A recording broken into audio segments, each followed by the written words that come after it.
You haven't arrived until I have heard your voice. So let's try again. Good afternoon, everybody. Goeiemiddag almal. Molweni. Assalamu alaikum wa rahmatullahi wa barakatuh. Sawubona. Turn to your friend next to you and say, Sawubona, I see you. Sawubona, I see you. Before we start, we want to express really how delighted we are that you are all in the room with us. And we want to acknowledge respected elders, our elder in the room, Professor Jansen, our CEO, Ms. Komala Pillay, the lady who made this all possible, Ms. Kate Coleman, and the head lady of this institution, Jackie. I don't know if she's in the room, but yeah, welcome, Jackie, and thank you for having us this afternoon. So before we start, I want you to turn to the person next to you, and I want you to first introduce yourself, who you are, where you are from, and how the people are back home where you come from. All right, give it 2 minutes. If you know the person next to you, turn to the person behind you.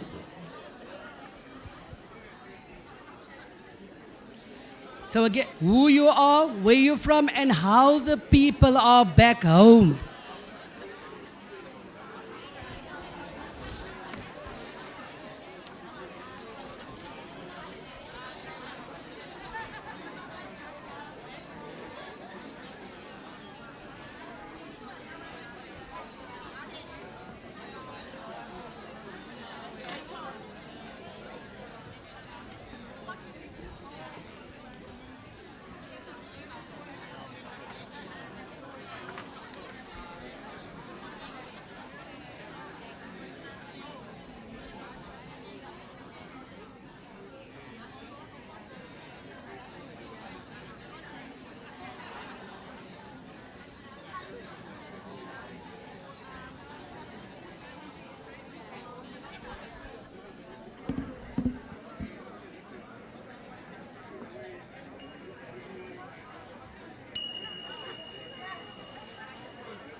As Kate already mentioned, I just want to repeat that we are extremely humbled, appreciative of my school for having sponsored our program called School Leadership Forum, run by Citizen Leader Lab, over the last 14 years. And at the heart of this program, we are hoping that all of us, because it is our collective responsibility, that every South African clever kid, every South African child gets a quality education in every class, in every school in this beautiful country of ours. And I didn't introduce myself. My name is Ridwan. I read one book at a time. And this morning when I was at the airport, Prof caught me reading his book. So, without much further delay, I'm going to just briefly read about the book Breaking Bread. And once again, Prof, I know you are tired. You came all the way from the States. And Kate and I don't want to say bully, but we really nagged so that you must be with us here today. So thank you for that. So for those who admire Jonathan Jansen, Professor Jonathan Jansen, for his flaming courage in confrontational truth-telling, this engrossing memoir is a treat, heart-tugging and richly crammed with Jansen's quirks and humor and griefs. Edwin Cameron, a professor, a pundit, a public nuisance. That's what they call you, Prof. In his columns, books, and on social media, Jonathan Jansen is prolific, and he likes to speak his mind about schools and universities, race, politics, and our complex South African society. He has brought incisive analysis, compassion, and a sense of humor to some of the most controversial issues in our country for many years. And now, in this memoir, Jansen goes back to his early years, growing up in a loving, fiercely evangelical family on the Cape Flats, being put on the road to purpose by an inspiring school teacher, and becoming the first of his generation to go to university. Journey with Jansen as he finds his passion for teaching high school and become a leading academic and thinker amid great transformation in post-apartheid South Africa. His gift for storytelling and his interactions with people from different walks of life offer moving insights into the intricacies of our South African society. Insights that are filled with wisdom and leadership lessons. Jansen's patchwork of memories tells a bigger story than that of his own life. It's a tale of learning the value of breaking bread with others, of finding mutual recognition in our different fears and faiths, our fumbles and fortitude, our hurts, and most importantly, our hopes. Ladies and gentlemen, may I ask you to give a warm Durban KZN welcome to our professor.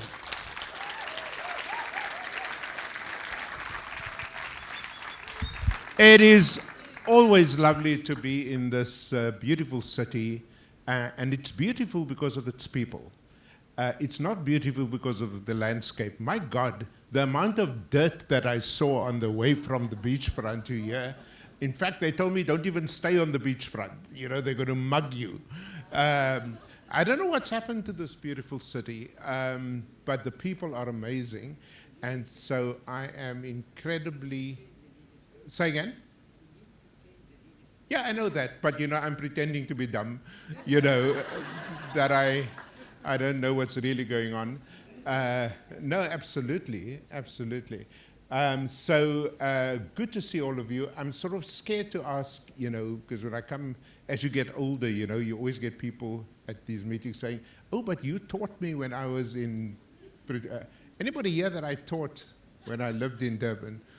Sure, what a relief. I was sort of thinking. Anyway, good to be here today. So I lead a double life. In the mornings, at 4 o'clock, I get up and I drive, take a shower, do some reading and prep, and then I take a drive at 6:30 to a school on the Cape Flats where I start my day. I get there at about 10 to 7. There's always one teacher ahead of me, and so we have a feud, you know, a competition who's going to get there first. But she's a single mother, you know, and she's Muslim, so she prays every morning very early, so of course she's going to be there before me. And then I ask the security to open the gates and deactivate the alarm, and so my day starts at the school. Then at 1 o'clock, I drive 40 kilometers from the school in the Cape Flats to Stellenbosch University for my paid job. I get home at about 7 or 8 at night, have dinner, and then I am so tired because my mind tells my body that you're no longer 27. 4 o'clock, I'm up again, and so the day continues. Now, the reason I'm at this school is because there was a very prestigious newspaper called Die Son. If you're from that area, you realize it's everything but prestigious. And this Die Son at the beginning of this year had a huge headline showing swak. It's an English newspaper, but swak. results. So I thought, how can a school that I know and was a very good school, they used to speak about that school in the 1980s in the same, breath as you spoke about Livingston or Cressy or Belgrave. These were the really good schools in that area. How come it got the lowest matric pass rate in the province and, according to the principal, in the country? So I was curious. But, I said to myself, I've worked in schools all over this country, in this province particularly, when I was working here in Umlazi. So I've seen some amazing schools in difficult circumstances. And so I said, I can't take on another school. I'm overcommitted. I already had 12 schools I was working with. I can't do this. Until I realized that the school is right next to the family home in which I grew up. And then suddenly I heard the voice of my late mother from the grave, and she said, "What are you doing?" My mom doesn't talk like that. No, man. Work with me. What does a mother say when you've worked in 9 provinces with schools, and here on your doorstep is a school in need? What does a mother, a South African mother, say in those circumstances? Yes. Do something about it. Oh, charity begins. Yes! Charity begins at home. The problem was, that was my first girlfriend. But anyway, charity begins at home.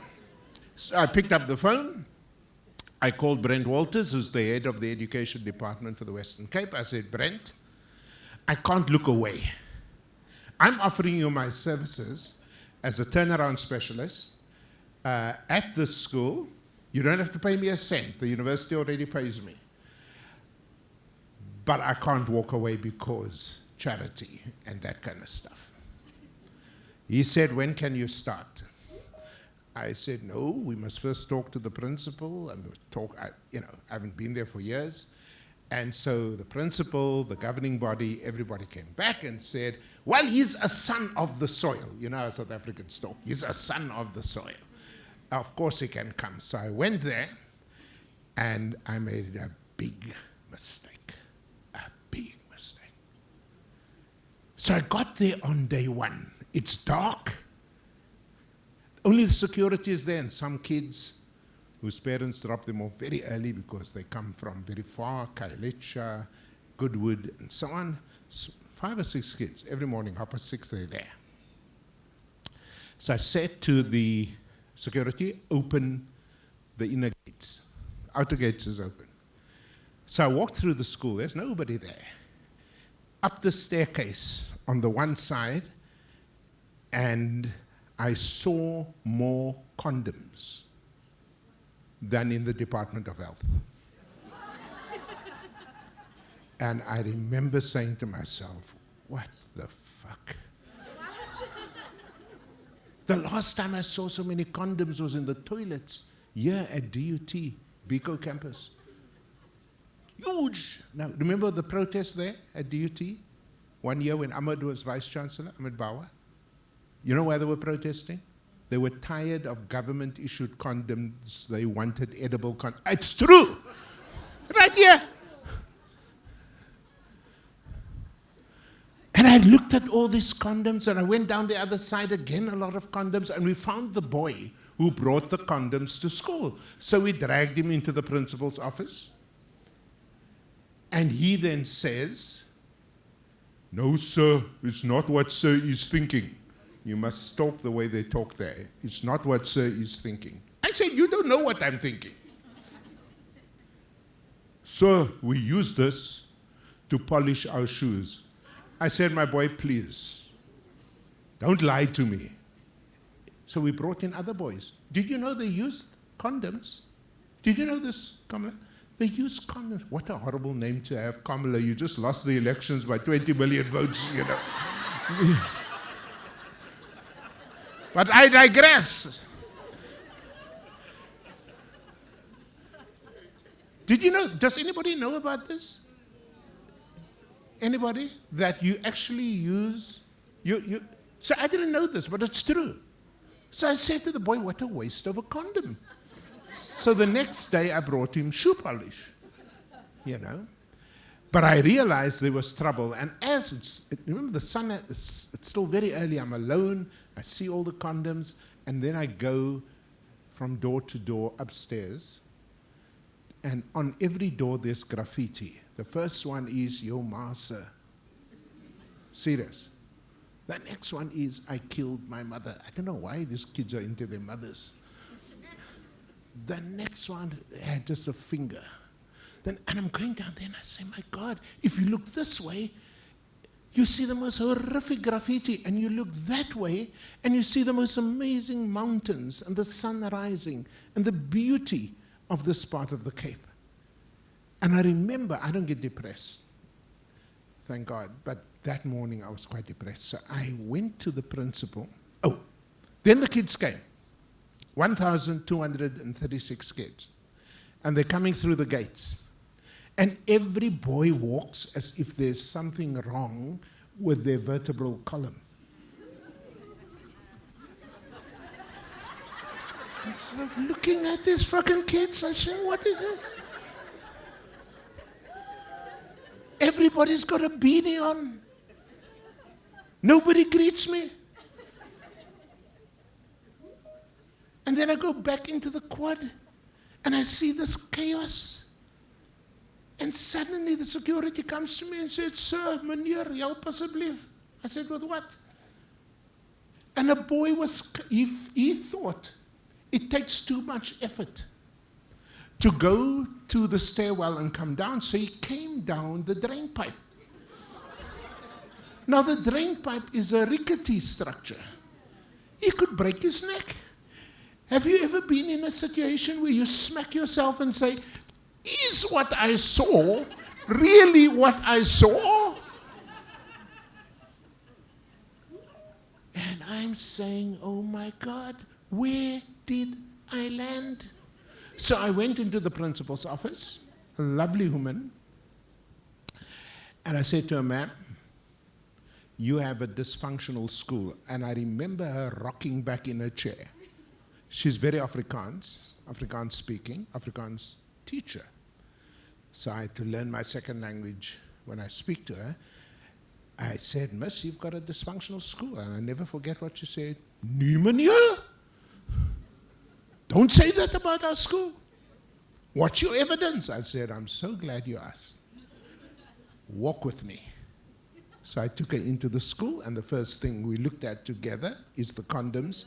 And her face, she's a lovely person, her face, I could see her on the brink of crying. I said, Miss, that is your school. And then I said to her, let me show you the graffiti here, what your kids have put on here, and you've not painted it over it. And we went back to our office. And thank God for this woman, because I could see two things in her eyes. The first thing I saw was absolute horror. The second thing I saw was a determination to change it. Now, I don't care how dysfunctional your school is, but if you have a leadership that is willing to change it, you can do that quickly. If you're in denial about it, I can't help you. I can't. So the next morning, 6:30, I'm there again. But now, my plan is to actually, you see, you can't change. I just taught a group of master's students at Harvard University, and most of them work around the world in multilateral organizations, federal governments, NGOs, and so on. And the thing I told them, which is what I will tell you, is if you want to change a school, you've got to be in the school.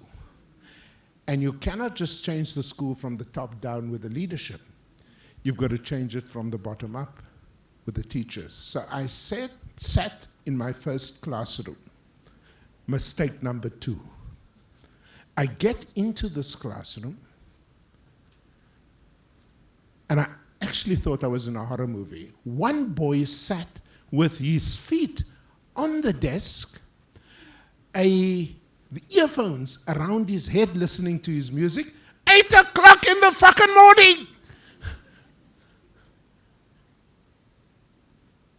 And I'm looking at this. And I'm saying, what the hell happened? At the back of the class, there was a boy and a girl exploring each other's tonsils.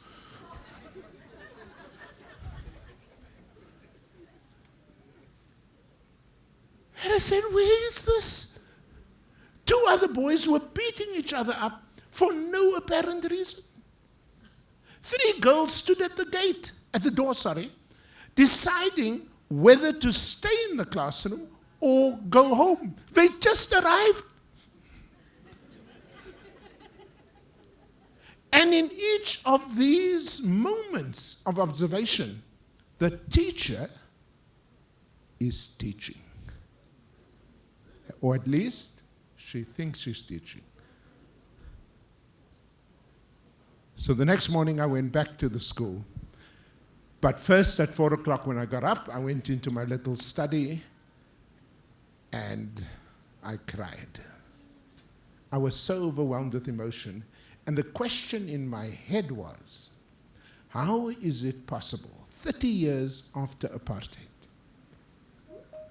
that you can have schools like Kirstenhof, you can have schools like Bishops, you can have schools like Rondebosch Boys. I'm just talking about the schools in that area.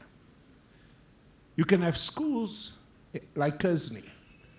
You can have schools like Westville Boys. You can have schools like Michael House. And within a few kilometers of those schools, you have broken working class and poor schools. You have schools in which kids still drown in their own shit. How is this possible 30 years after apartheid? How do you sleep at night as a government that's done nothing about this? And I was crying.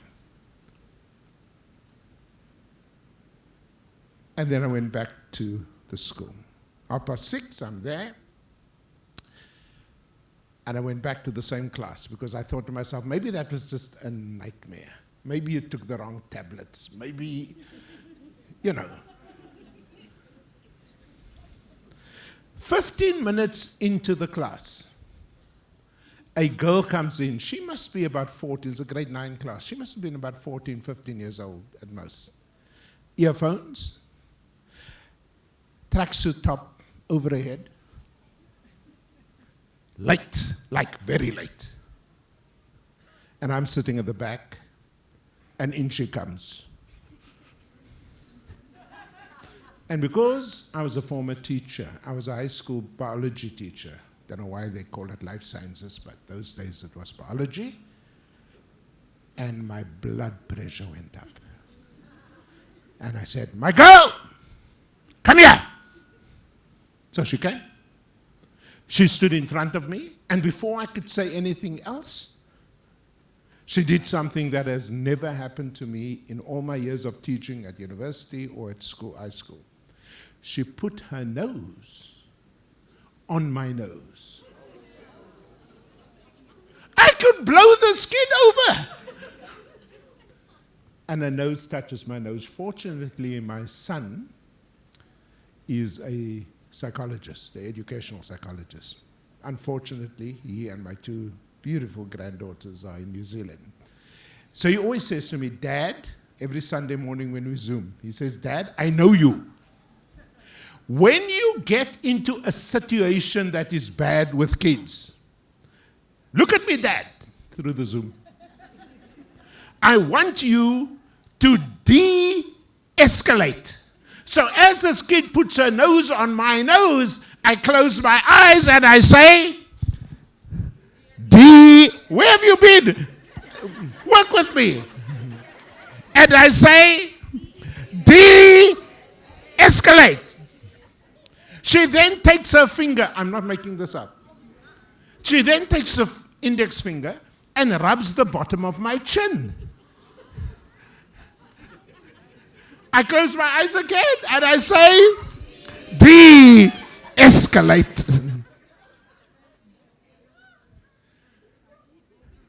And then she does what only a Cape Flats mother can do. She puts her hands, her arms, first inner side like this. And she leans over to me. This has never happened to me before. She leans over, looks me in the face, and says, "And why are we so unhappy today?" We! Run that by me again! We!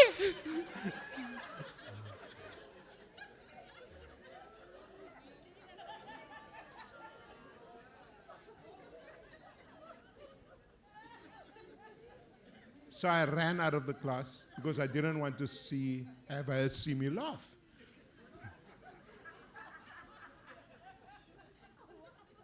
So later, I called her to the principal's office. I said, "My girl, I teach big rugby boys at Stellenbosch. They won't even try coming that close." I realized I was in trouble. The school was in trouble. And I could immediately understand why the results. You see, there is a direct relationship. You don't need research for this, you need common sense. There's a direct relationship between the culture of a school and the academic results that it can attain. So I said, "Miss, we got I called the teachers together. We had weekly meetings. Yesterday again, just got off a plane. I called all of the SMT together. And I'll tell you what we are doing. But first, I said to them, we're going to have to change the culture of the school. That will take 2 years. Because culture you can't change by switching the lights on and off. Culture is something ingrained. It's ways of doing things. It's things you take for granted. You've been in the mess for so long, you don't know what normal looks like. That's culture, right? And I said, the second thing we're going to have to change is the academic results. The academic results will change this year. You'll see it go up, not much, because of some strange decision they made, which was the fight I had with them yesterday. I'll talk about that later. But first, we've got to change the culture of the school. So this is what we're going to do. Every morning, I want to stand with 2 teachers, senior teachers, at the gate.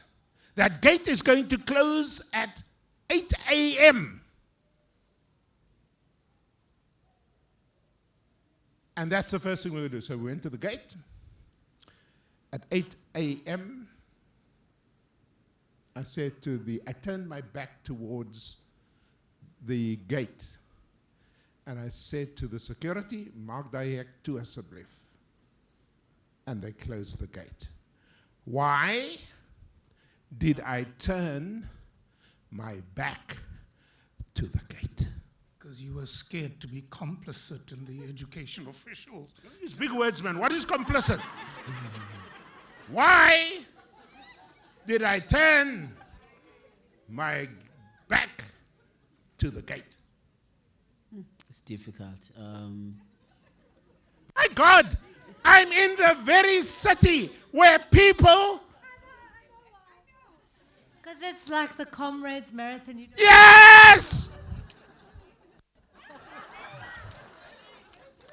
The guy in the Comrades Marathon, he turns his back on the crowd because he doesn't want to see his mother-in-law come running at the last minute. Jy mag net daai hek toe, dan fok ek jou op nou. He doesn't want to be emotionally affected by that. The first day, there were about 400 kids late. I told them, I want you all to go home. The party is over.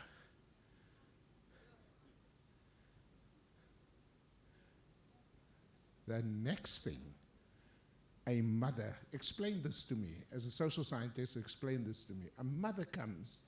You have to know the Cape Flats to know what happens next. A mother comes with her nightgown. What color was the nightgown? You are from the Cape Flats. How the hell do you know it's pink? then she had over her head. No. The shower cap. She picks up a brick. And the brick comes flying over the gate. Thank God it didn't hit anybody. Hoekom maak julle die hekke toe? I said, ma'am, come over here. Sorry, I am a Christian, but, you know, the circumstances are different. I said, ma'am, come over here. So she came with the pink thing. En ek sê, wil jy hê ek moet vir jou opfok? The police station is around the corner. We will take you there. This school starts at 8 o'clock so that at 8:01 my teachers can start teaching until 3 o'clock. Don't you understand?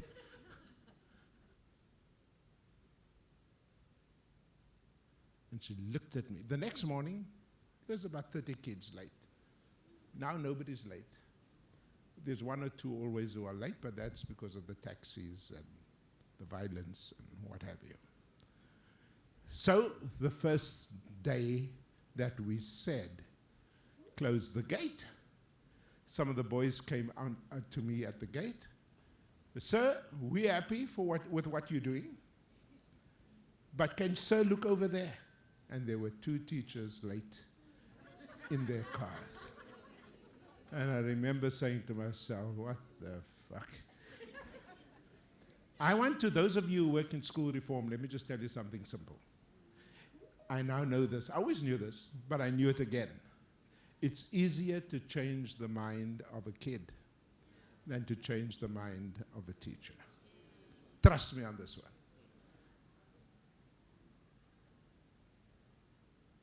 So we closed the gates.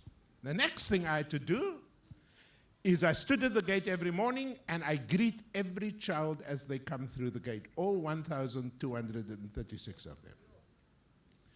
And the first few days, I could see them looking at me with that attitude, you know. But I didn't understand it until one morning.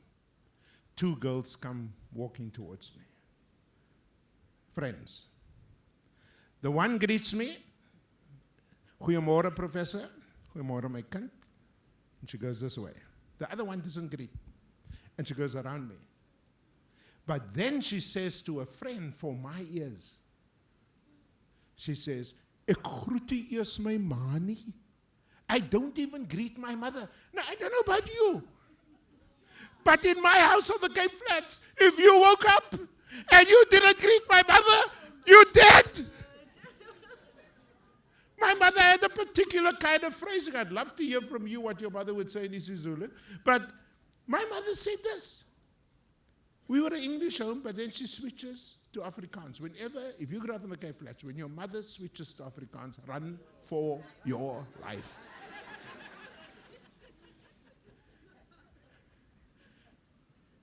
And one morning, I don't know what it was, but I just forgot to greet. And I'll never forget what she said.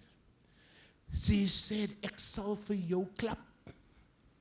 Dat die muur vir jou nog 'n hou gee.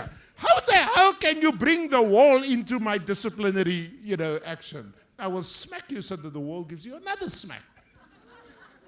I mean, that's violent. So how does this kid get up in the morning and not greet her mother? Then I realized the problem of culture that we were dealing with in the school has its roots outside of the school. So the teachers say, and I'm sure this is true in Wentworth, I'm sure this is true in Umlazi, the teachers would say to you, you know what? Yeah, I can't just teach. I'm the nurse, I'm the social worker, and I have to do all these other things that if you had the fancy schools here in Durban, you don't have to do. You just come up and you teach. Now, if you come to that school like Mr. Samudin regularly does, the kids will greet you. We made it a habit to greet. So I said to the principal, ma'am, I think I know how we can solve the problem. at the macro level, that's easy. We need to also solve it at the micro level, which is the classroom. Give me a class to teach. Without thinking, she gave me the worst class to teach.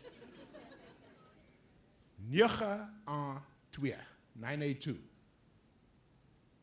I said, what must I teach? I'm a science teacher.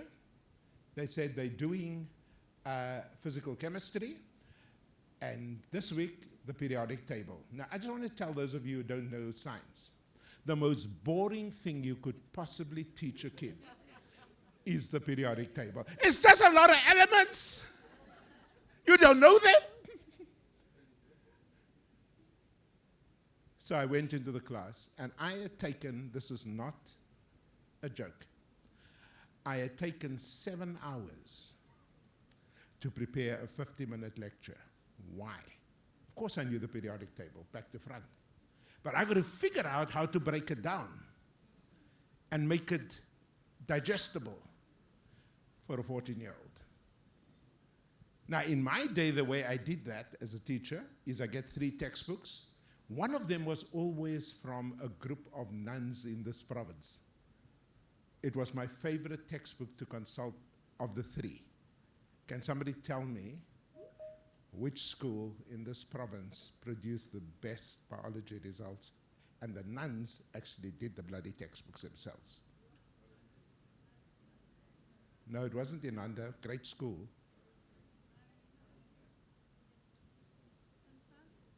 No, I'm not going to go on until you tell me. It was the school that had the best results. Obviously, those were racially grouped divisive times. The nuns wrote the textbooks. They were the meanest teachers. By the way, I said this years ago in a column, but if you want to change the schools in our country, bring in nuns from everywhere. I mean, they don't take shit. You know, they beat you blue. It was a school that changed my life as a teacher. Little Flower. Little Flower. The most amazing textbooks. These days, you don't need Little Flower. You need YouTube. And I discovered there was 100-odd videos on how to teach the periodic table. Half of it is crap. The other half I could learn from. And so I prepared for saying, let me ask you as teachers, how long does it take you to prepare a lesson? Or do you give the kids the same shit that you taught last year and that you taught the year before and that they taught? Put up your hand if you're guilty. Thank you, sir. I'll give you one of my books for free. At least you're honest and you don't even look Catholic.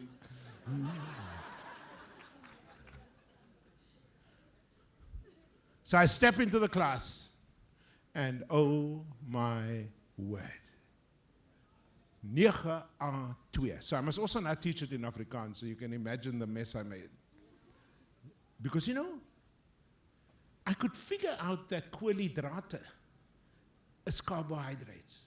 But how the hell did hydrogen become waterstof? I mean, this is illegal.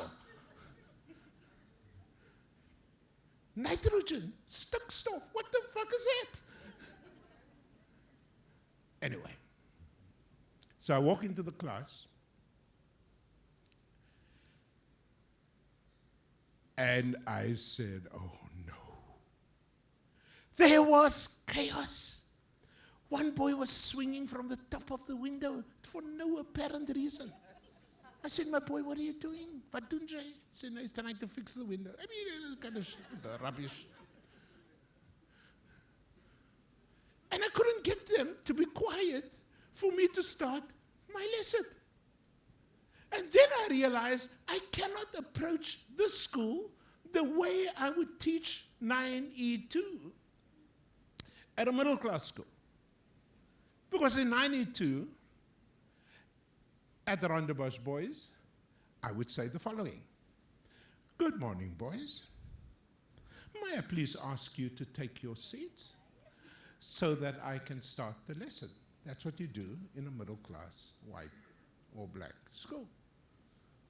If I tried that stunt at this school, they would have me for breakfast, for lunch, and for supper.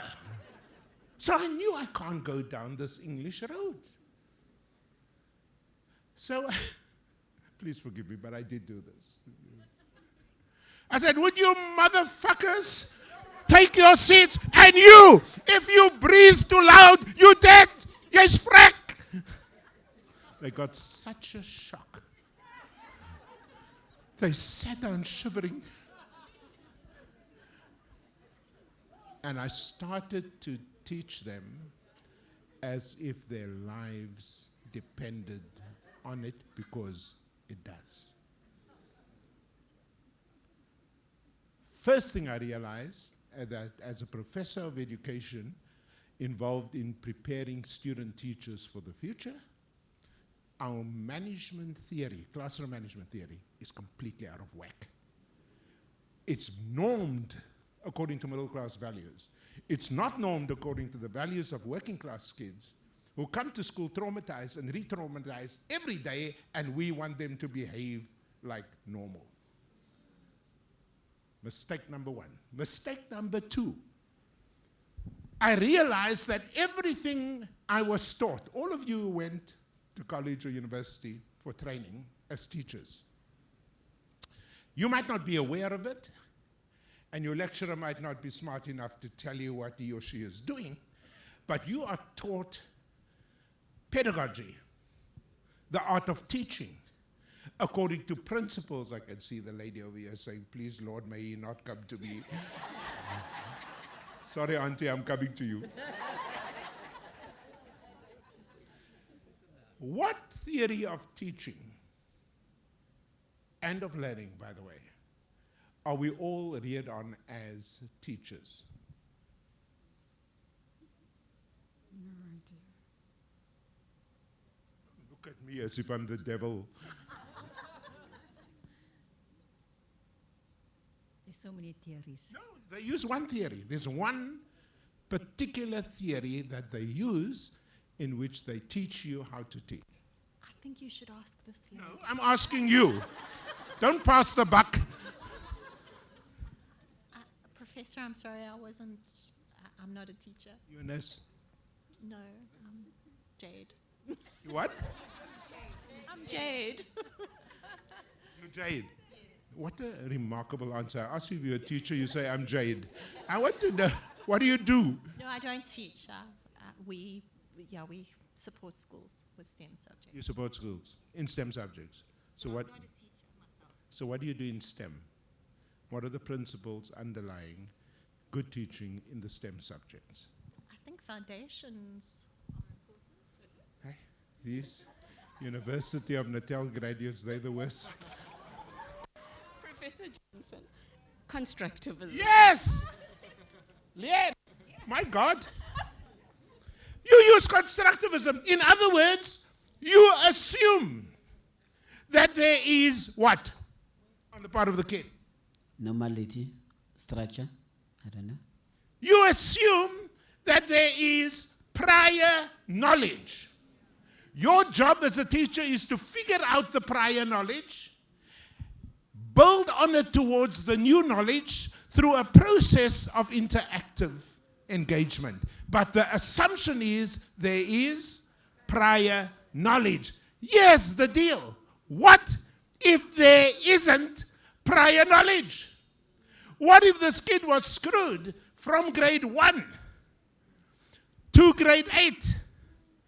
And you teaching them as if, you see, in order to teach the periodic table, I must assume you have at least encountered the concept of the atom, the concept of a molecule, the concept of atomic binding, the concept of a chemical. I must assume basic things so I can build on your that's constructivism. And I realized that B.F. Skinner, who the Harvard people liked this when I told them this 3 weeks ago, he was a professor there of psychology. I had to assume that B.F. Skinner was correct. That sometimes learning is best pursued, so stimulus and response, through behaviorist methods. Ooh, don't talk to a constructivist about behaviorism. They go ballistic. I had 2 professors I got at Cornell University who taught me, you mention that and they fail you. But it is true that sometimes in order to get to constructivist teaching, I must start by having you memorize things. How many of you learned the times table by singing it? There you go. There you go. How many of you learned those basics by memorizing it? Now, I'm not suggesting that's all you do, but I am suggesting you start there in the absence of prior knowledge. So I told the kids, you are going to memorize. I had a whole lot of tricks, one of which was I bought like 100 boxes of chocolate. Every time you got the wrong answer, this is behaviorism. Every time you got it right, you got it. And the kids, because they don't often get sweet things, they were so excited. You know. I said, I want you to go home. The homework is you will memorize the elements from number 1 to number 20, from hydrogen to calcium, and you will tell me tomorrow morning the atomic number and the atomic weight of each of those elements. But at the very least, 10 boxes of chocolate if you memorize. They didn't sleep that night. They didn't sleep. The next morning they came, and most of them only got as far as helium, which is number 2.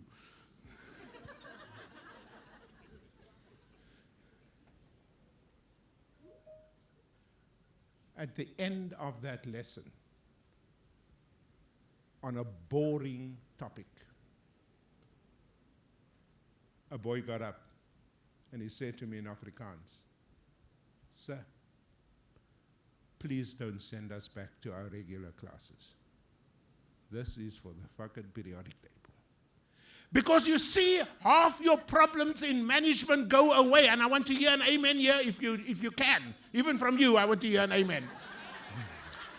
Half your problems go away when you teach a good lesson. Do I hear an amen? Amen. But if you come unprepared, if you dish out the same crap like last year, if the kids see you've run out of something to say 20 minutes into the lesson, of course they want to go to the toilet for no reason.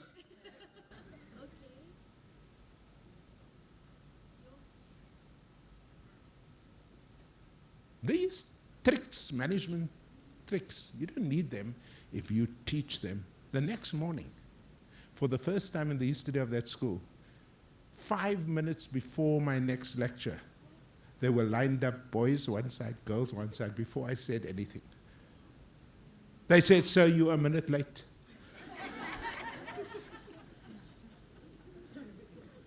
And you know, the emotions in that moment inside of you are just unbelievable. Then the third mistake. So my classroom management theory was up the pole. My theory of how to teach using constructivist principles was up the pole. And then I noticed there was a third thing that was completely wrong. What happens at a school? Let me ask you, those of you especially who are teachers at the moment, when a kid plays up, when a kid behaves badly, what is it that the protocol says you must do? When you have done everything you can and the kid is still not behaving, what do? You call the parents. Come fetch your kid. The SGB, there's a disciplinary meeting, and if it's really bad, we escalate it to the SGB. That's what I discovered they do.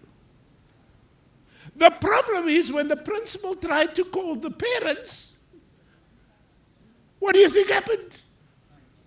Thank you for that lovely introduction, by the way. What? The numbers don't work, that's true. What else happens? Huh? There's no fucking parent!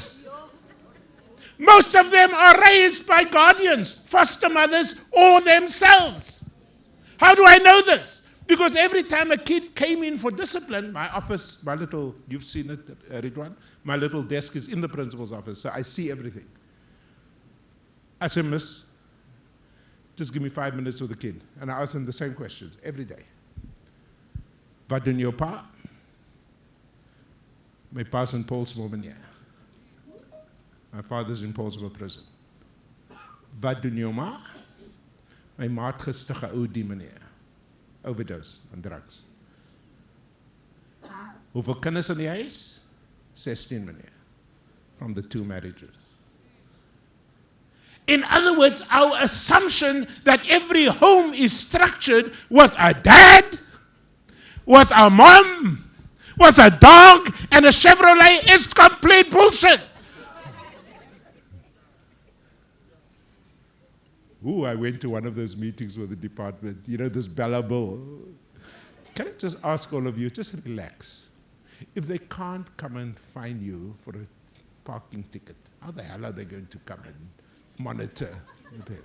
So, just relax. I don't know why white people are getting so chill. You know,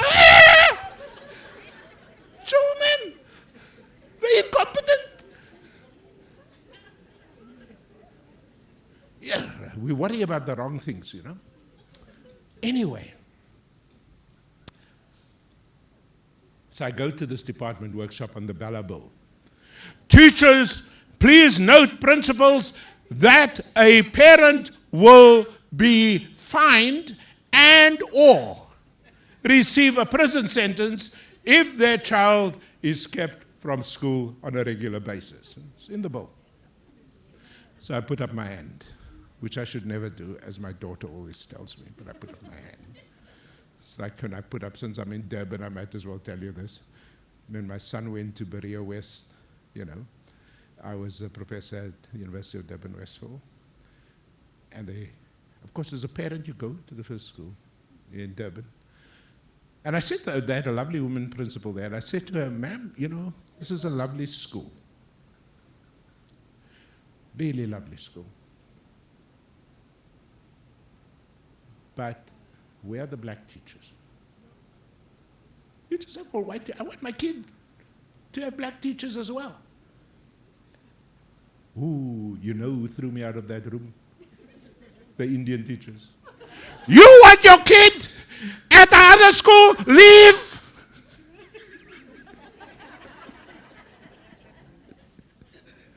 My boy got home and says, Daddy, if you ever again raise your hand at a school meeting. Then Mr. Palin, anybody know Mr. Palin? Berea West Senior Primary. They called me in. You know Palin. They called me in. And my son was in trouble because he solved the math problem in 3 steps. The teacher said there's 4 steps.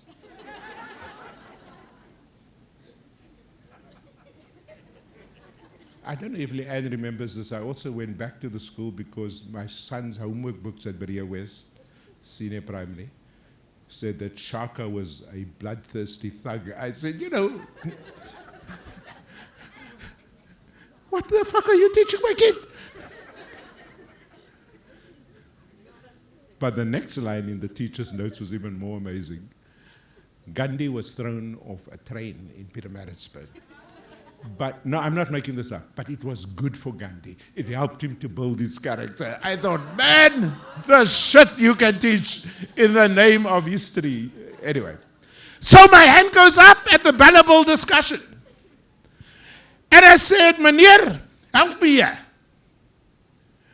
What if the parent, because you see, you can go to prison.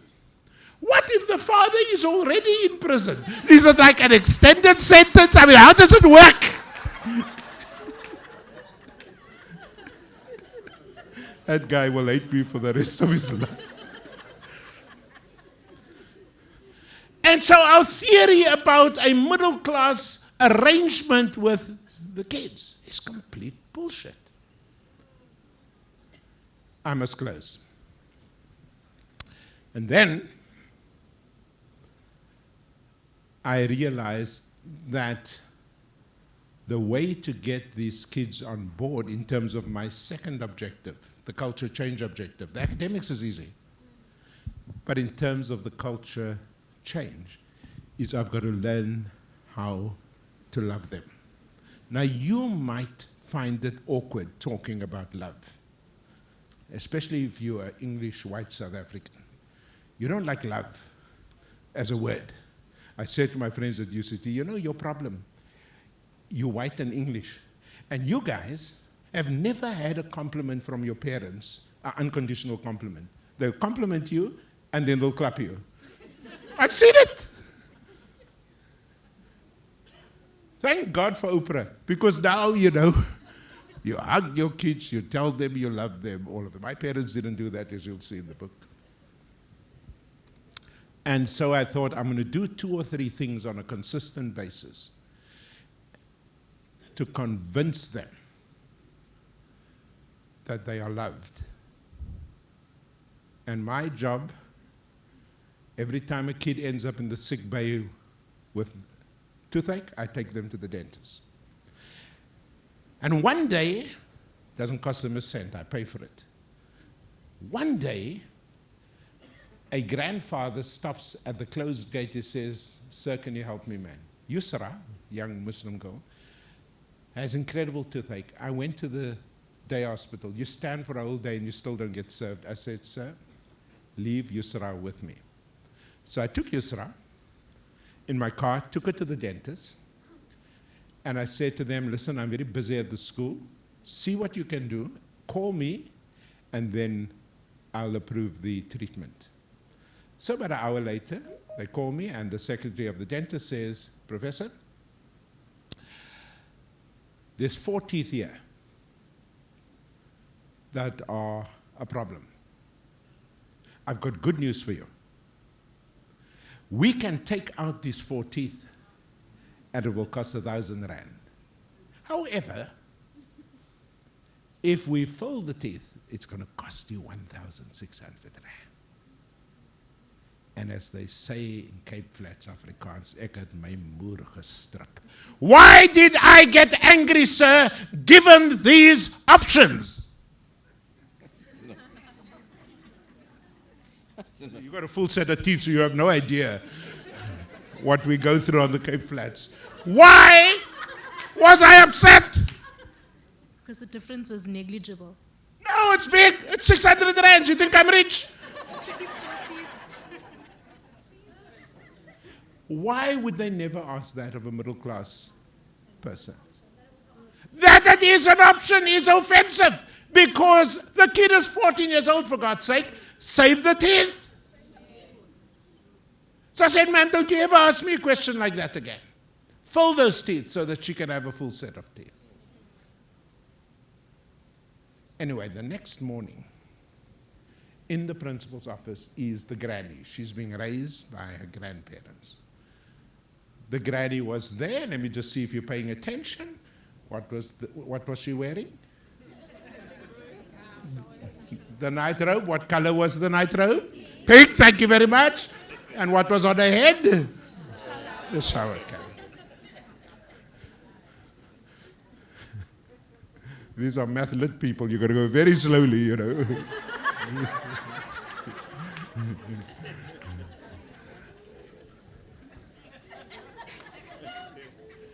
And I sat next to this mother, and I said, "Ma'am, how can I help you?" And the tears are running down her face. I said, "Ma'am, what's wrong?" She says, "You have no idea what happened yesterday. Yusra came home from the dentist, smiling from ear to ear, because the pain is gone and her teeth are fixed. Would you mind having dinner at our place?" She says, "Of course I'm going to have dinner at your place." So 3 weeks later, something like that, I was at the school, and the principal says to me, I said to the principal, "This kid lives in Montague Village in Lavendale. Is it safe there?" She says, "Oh, no. You don't go to Montague Village. Daar skiet hulle mekaar dood. There they shoot to kill." Then I knew, of course, I had to go. But then I also understood why dinner was at 4 o'clock. I mean, who eats dinner at 4 o'clock?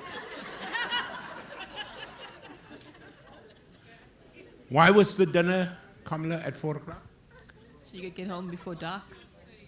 So you can get Correct, so that you can get home before dark. So I went there, ladies and gentlemen.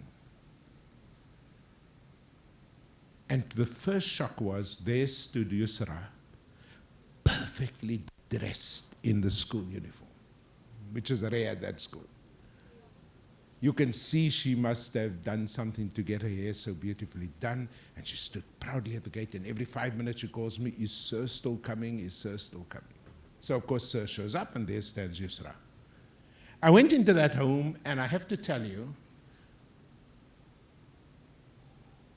I couldn't see much in that home. There was nothing except fish tanks. Why fish tanks, God alone knows. But there wasn't stuff, you know. But I was, of course, very happy, very proud to be there. And I remember saying, where's the food? But I didn't see any food, but, you know. Then I realized there wasn't much. So the first thing that they brought for dinner around the table, the kid is standing there, and her grandparents are there. The first thing they bring is something called booba. Do you know what booba is? Bloody Durban people. Explain to them what is booba. It is a milk with vermicelli and sugar and delicacy. Funny things. How can you eat South by culture like that? So, funny things. So the booba came, and they knew I was a diabetic, so it wasn't as sweet as it would normally be. And I enjoyed the booba. I thought, oh, is there anything else coming? Suddenly, there was curry, beautiful Malay curry, and, of course, roti. And I remember how excited I was to be honored in this way because I knew they had nothing. And then the lights went off because they didn't have money to load the box.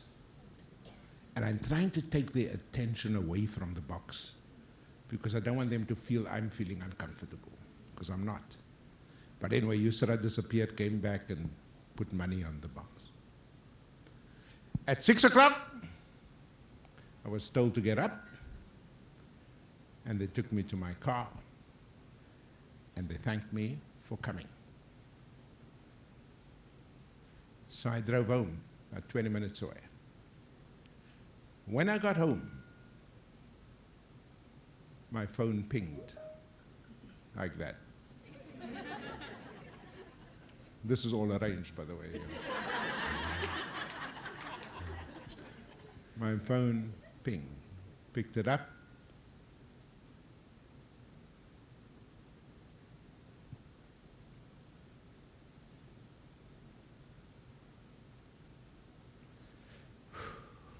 There was a message from Yusra.